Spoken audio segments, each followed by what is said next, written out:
మేం గడిచిన 3 సంవత్సరాలుగా అధికారంలోకి వచ్చిన తర్వాత మేము మొదలుపెట్టిన ప్రాజెక్టులు, అసలు ఈ సంవత్సరమే 2008వ సంవత్సరం, we can call this year as an year of infrastructure. 3 సంవత్సరాల క్రితం మొదలుపెట్టిన green field Hyderabad international airport, Rajiv Gandhi గారి పేరుతో నామకరణం చేయబడ్డ ఇంటర్నేషనల్ ఎయిర్పోర్ట్, 2.5 సంవత్సరం క్రితం మొదలు పెట్టబడ్డ గంగవరం పోర్టు, 2 సంవత్సరాల క్రితం మొదలు పెట్టబడ్డ కృష్ణపట్నం పోర్టు, నెల్లూరు దగ్గర కృష్ణపట్నం పోర్టు, ఇంకా కొత్త కొత్త ప్రాజెక్టులు తీసుకునే ప్రయత్నాలు కూడా చేస్తున్నాం.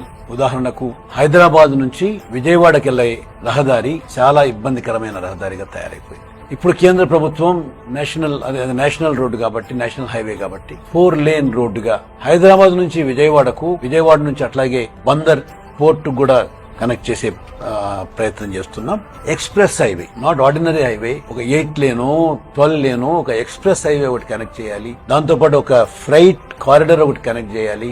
శాటిలైట్ సిటీస్ ఇక్కడ రావాలి అనే ఒక కొత్త పెద్ద ఆలోచన. ఇంతవరకు భారతదేశంలో ఇంత పెద్ద ఆలోచన ఎక్కడ కూడా మొదలు కాలే. అటువంటి ఆలోచన మొదలు పెడుతుంది. PV Narasimha Rao highway express way, అది ఒక 4 lane express highway, elevated express highway. దాదాపు 1200 కోట్ల రూపాయల ఖర్చుతో 12 కిలోమీటర్లకు సంబంధించిన ఎక్స్ప్రెస్ హైవే. మామూలుగా అయితే ఏప్రిల్ మాసానికన్నా కనీసం పూర్తి కావాలనేది మేము అనుకున్నాం, కానీ మొదలుపెట్టినప్పుడు మొత్తం మీద ఏప్రిల్ మాసంలో కావాలని చెప్పి అనుకున్నది ఒక 6 మాసాల డిలేతో పూర్తి అవుతుందని చెప్పి అనుకుంటాం.